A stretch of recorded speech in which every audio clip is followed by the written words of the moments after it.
गांव का नाम धनीपुर था और ये गांव कुदरती खूबसूरती से भरा हुआ था।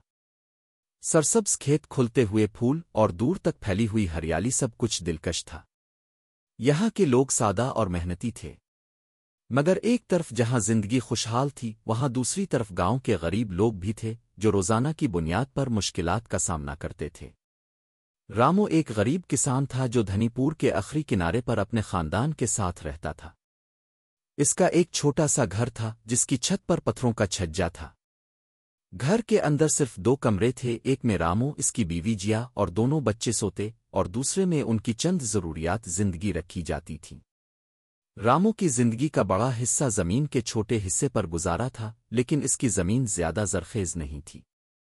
रामू का खेत इतना छोटा था कि पूरा साल गुजारना मुश्किल था। इसकी बीवी जिया दिन भर सब्जियां आगात और फिर उन्हें गांव के बाजार में बेचने जाती ताकि कुछ पैसे हासिल कर सके। जिया के साथ काम करने वाला रामू सुबह सवेरे चौधरी साहिब के खेतों में मजदूरी करने जाता। चौधरी साहिब का खेत गांव में सबसे बड़ा था और वो हमेशा गरीब किसानों से काम लेते थे ताकि वो अपनी जिंदगी का गुजारा कर सकें। चौधरी साहिब के खेत में काम करते हुए रामू अक्सर अपनी बीवी जिया को याद करता और सोचता कि इसकी जिंदगी की मुश्किलात कब खत्म होंगी। वो हमेशा अपनी बीवी से कहता था, अगर मेरे पास जमीन ज्यादा होती तो हम दोनों मिलकर अपना खेत चिल्लाते और कभी किसी के सामने हाथ न फैलाना पड़ता। एक दिन जब रामू चौधरी साहिब के खेत में काम कर रहा था, जिया बाजार से सब्जियां बीच कर वापस आई। इसके साथ एक गांव का शख्स आया जिसका नाम रफी था। रफी एक मेहनती और ईमानदार शख्स था और वो जिया की सब्जियां अक्सर खरीदता था। रफी ने जिया से पूछा, जिया तुम्हारी हालत कुछ बेहतर हो रही है? जिया ने सादगी से कहा, हमारी जिंदगी तो हमेशा की तरह मुश्किल है, मगर हम रोजाना मेहनत करते हैं ताकि कुछ गुजारा हो जाए। रफी ने जिया की हालत देखकर कहा, तुम्हारे खेत में बड़ी मेहनत से सब्जियां उग रही हैं, मगर तुम्हारे पास पानी का मसला है। अगर तुम्हारे पास पानी हो तो तुम्हारी जमीन से और भी अच्छा फसल अलिफाग सकता है। ये सुनकर जिया ने गमगीनी से कहा, हाँ, पानी की कमी हमारी सबसे बड़ी परेशानी है। हमें अपने खेतों को सैराब करने के लिए बहुत दूर जाकर पानी लाना पड़ता है और फिर भी वो जमीन इतनी बेहतर नहीं होती। रफी ने कहा, अगर तुम चाहो तो मैं तुम्हारी मदद कर सकता हूं। मैं गांव के कुनवे का मालिक हूं और वहां पानी की कमी नहीं है। अगर तुम्हें जरूरत हो तो मैं तुम्हारी मदद कर सकता हूं।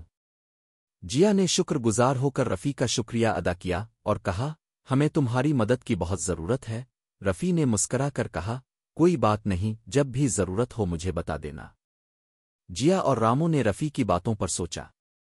वो जानते थे कि पानी की कमी उनकी सबसे बड़ी मुश्किल है और अगर रफी उनकी मदद कर सकता है तो ये उनके लिए एक नया मौका होगा। रामू ने अपनी बीवी से कहा, हमें रफी से बात करनी चाहिए। अगर वो हमारे खेतों को पानी दे दे तो हमारी जमीन बेहतर हो जाएगी। अगले दिन जब जिया अपने खेतों में सब्जियां लगाने के बाद पानी देने के लिए कुनवे पर गई तो उसका सामना कुनवे के मालिक से हुआ। कुनवे का मालिक एक बूढ़ा आदमी था जो कई सालों से इस कुनवे का मालिक था और गांव के लोगों को पानी फराहम करता था। जिया ने कहा, काका, मेरे खेतों को पानी देने के लिए आपका बहुत शुक्रिया। हम जानते। जिया ने ये बात अपने शौहर रामू को बताई। रामू गुस्से में आ गया, मगर उसने कहा, हमें हिम्मत नहीं हारनी चाहिए, मुझे इससे बात करनी चाहिए। रामू ने अगले दिन काका के घर जाने का फैसला किया और वहां जाकर इससे बात करने की कोशिश की। जब रामू काका के पास पहुंचा तो उसने कहा, काका, आपका बहुत शुक्रिया कि आपने कई सालों तक हमें पानी दिया, लेकिन इस साल हमें इस पानी की सख्त जरूरत है। हम गरीब हैं मगर हमारा हक भी है। काका ने इससे कहा, तुम्हारा मसला समझता हूं, लेकिन मैं कुछ नहीं कर सकता। पानी कम हो गया है और मैं तुम्हें पानी नहीं दे सकता। रामू बहुत मायूस होकर वापस घर आया और अपनी बीवी जिया को बताया। दोनों परेशानी में थे कि अब उनका क्या होगा। इसी दौरान एक बुजुर्ग बाबा गांव में आकर खड़ा हो गया और उसने रामू के पास आकर खाना मांगा। रामू ने कहा, बाबा, हमारे पास कुछ नहीं है, हमारे पास खाने को भी मुश्किल से होता है। मगर जिया ने कहा, बाबा, आप हमारे साथ बैठे, हम आपको कुछ खाना देते हैं। जिया ने अपने हिस्से का खाना इस बुजुर्ग बाबा को दे दिया। बुजुर्ग बाबा ने बहुत खुश होकर उनका शुक्रिया अदा किया और कहा, तुम्हारे दिन बहुत जल्द बदलेंगे। तुम्हारी मदद का बदला तुम्हें जरूर मिलेगा। اس کے بعد جب رامو اور جیا اپنے کھیتوں کے پاس گئے تو رامو نے جیا سے کہا، دیکھو ہمارے کنویں سے پانی آنا شروع ہو گیا ہے۔ دونوں بہت خوش ہو گئے اور یقین کرنے لگے کہ بزرگ بابا کی باتوں کا اثر ہو رہا ہے۔ رامو اور جیا جب اپنے کھیتوں کے قریب پہنچے تو دونوں کے دلوں میں امید کی کرن جاگ الفاٹے۔ دونوں ایک دوسرے کو دیکھتے ہوئے خوشی سے مسکرا رہے تھے۔ جیا نے کہا، رامو کیا یہ واقعی ممکن ہے؟ کیا ہمارے کنویں میں سے یہ پانی ہمارا ہے؟ رامو نے زمین پر نظریں جما کر کہا، مجھے لگتا ہے کہ یہ ہمارے اچھے عمل کا بدلہ ہے، جیسے بزرگ بابا نے کہا تھا۔ رامو نے جلدی سے کھیتوں کا رخ کیا تاکہ پانی کا فائدہ الفاٹے سکے۔ جیسے ہی وہ کھیتوں کے قریب پہنچا اس نے دیکھا کہ کنویں سے نکلنے والا پانی ایک واضح دھار کی شکل میں بہہ رہا تھا۔ یہ منظر رامو کے لیے کسی معجزے سے کم نہ تھا۔ وہ بے اختیار کہہ الفاٹے، یہ پانی کہاں سے آ رہا ہے؟ رامو نے جیا سے کہا، دیکھو پانی آ رہا ہے۔ جیا نے حیرانی سے کہا، کیا یہ واقعی ممکن ہے؟ یہ کیسے ہو سکتا ہے؟ رامو نے کہا، ہاں یہ ہمارے نیک اعمال کا نتیجہ ہے۔ خدا نے ہماری مدد کی ہے۔ رامو اور جیا نے مل کر اس پانی کو کھیتوں میں لگانا شروع کر دیا۔ دونوں کی محنت اور دعائیں رنگ لائیں اور اس دن کے بعد ان کے کھیتوں کی حالت بدلنا شروع ہو گئی۔ زمین زیادہ زرخیز ہوئی، فصلیں بہتر ہوئیں اور جلد ہی رامو کا کھیت سبز و شاداب ہو گیا۔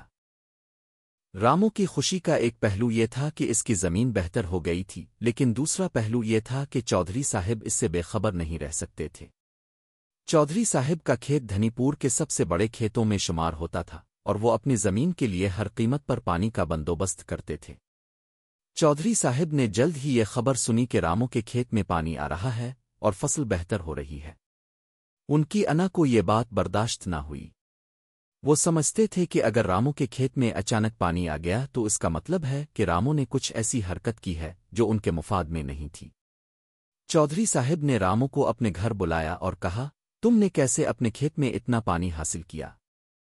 تمہاری زمین ہمیشہ اتنی خشک کیوں رہتی تھی؟ رامو نے تھوڑا سا جھجکتے ہوئے کہا، چودھری صاحب یہ کوئی عجیب بات نہیں ہے۔ ہماری زمین پر پانی آ گیا ہے اور ہم نے اس کا فائدہ الفاٹے آلف او چودھری صاحب غصے میں آ گئے، تمہاری زمین میں اتنا پانی کہاں سے آ گیا؟ کیا تم نے ہماری زمین سے پانی چوری کیا ہے؟ رامو نے ان کی باتوں کا جواب دیے بغیر کہا، چودھری صاحب اگر آپ چاہتے ہیں تو میں آپ کو بتا سکتا ہوں کہ یہ پانی ہمارے کنویں سے آیا ہے۔ چودھری صاحب نے ایک گہری سانس لی اور کہا، اگر تمہاری زمین بہتر ہو رہی ہے تو میں اس میں کوئی دخل نہیں دوں گا، لیکن تمہیں یاد رکھنا چاہیے کہ تمہاری خوشی کی یہ حالت بہت جلد بدل سکتی ہے۔ رامو نے سر جھکاتے ہوئے کہا، چودھری صاحب ہم نے اپنی محنت سے یہ سب کچھ حاصل کیا ہے اور ہم کسی کا حق نہیں مارنا چاہتے۔ چودھری صاحب کی دھمکیوں کے باوجود رامو اور جیا اپنے کام میں لگے رہے۔ دونوں نے مل کر کھیتوں میں محنت کی اور فصلوں کو بہتر بنانے کے لیے دن رات ایک کر دیا۔ جیا نے سبزیوں کے ساتھ ساتھ دودھ دینے والی گائے بھی خرید لی تھی تاکہ گھر کا خرچ اور بچوں کی ضروریات پوری کی جا سکیں۔ ایک دن جب رامو اپنی زمین کے کنارے کھڑا تھا اس نے اپنی زمین کو دیکھ کر کہا، یہ سب کچھ ہم نے اپنی محنت سے حاصل کیا ہے اور یہ ہمیں کبھی نہیں بھولنا چاہیے۔ رامو اور جیا کی زندگی میں تبدیلیاں آنا شروع ہو گئیں۔ اب ان کے پاس زیادہ سبزیاں فروخت کے لیے آتیں اور رامو کو چودھری صاحب سے کام کرنے کی ضرورت نہیں رہی۔ اس نے اپنے کھیت کو بہتر بنانے کے لیے مزید محنت کی اور زمین کے ہر حصے کو قابل استعمال بنایا۔ جیا نے کہا، ہماری زندگی بدل رہی ہے رامو۔ تمہیں یاد ہے ہم کبھی کتنے پریشان تھے؟ اب دیکھو ہمارے کھیت میں سب کچھ ہے۔ رامو نے مسکراتے ہوئے کہا، ہاں اور ہمیں ہمیشہ اللہ کا شکر ادا کرنا چاہیے۔ گاؤں کے دوسرے لوگ بھی رامو کی زندگی میں بدلاؤ دیکھ رہے تھے۔ کچھ لوگ تو خوش ہو گئے تھے کہ رامو کی محنت کا رنگ لایا، مگر کچھ لوگ اس سے حسد کرنے لگے تھے۔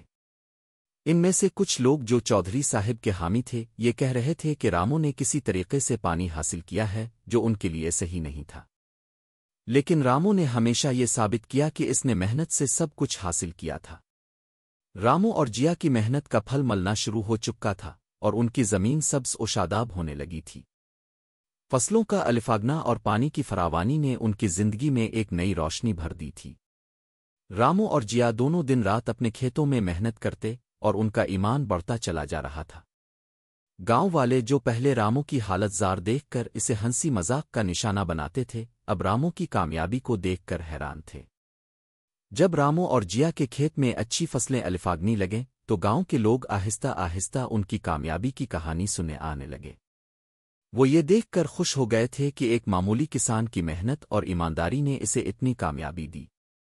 गांव के कुछ लोग तो रामू के खेतों में काम करने के लिए आना चाहते थे ताकि वो भी इसकी कामयाबी का हिस्सा बन सकें।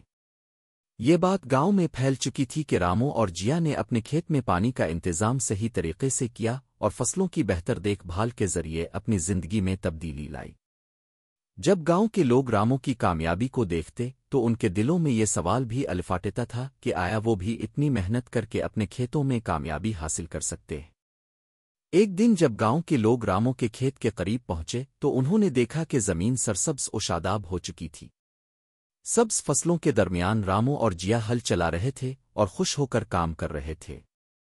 एक बुजुर्ग गांव वाला जो पहले रामू का मजाक आड़ा करता था, रामू के करीब जाकर बोला, रामू, तुम्हारी मेहनत ने ये रंग दिखाया है। हम सबको तुमसे सीखना चाहिए। तुमने जो काम किया है वो हमारे लिए एक मिसाल है। रामू ने मुस्करा कर जवाब दिया, ये सब मेहनत का नतीजा है। अल्लाह की मदद से हमें ये सब कुछ मिला है और हम अपने काम में ईमानदारी से लगे रहे हैं। गांव के एक और शख्स जो हमेशा चौधरी साहिब के साथ होता था ने कहा, हम सब ने तुम्हें कभी कुछ ना समझा, लेकिन अब हम समझ गए हैं कि जिंदगी में कामयाबी हासिल करने के लिए मेहनत और ईमानदारी कितनी जरूरी है। तुमने हमें सिखा दिया कि जमीन के साथ ताल्लुक सिर्फ काम का नहीं बल्कि दिल का भी होता है। रामू और जिया की कामयाबी सिर्फ उन दोनों तक महदूद नहीं रही थी बल्कि ये पूरे गांव के लिए एक सबक बन गई थी। गांव के लोग अब एक दूसरे को तरगीब देते थे कि वो भी अपने खेतों में मेहनत करें और ईमानदारी से काम करें ताकि वो भी रामू की तरह खुशहाल हो सकें।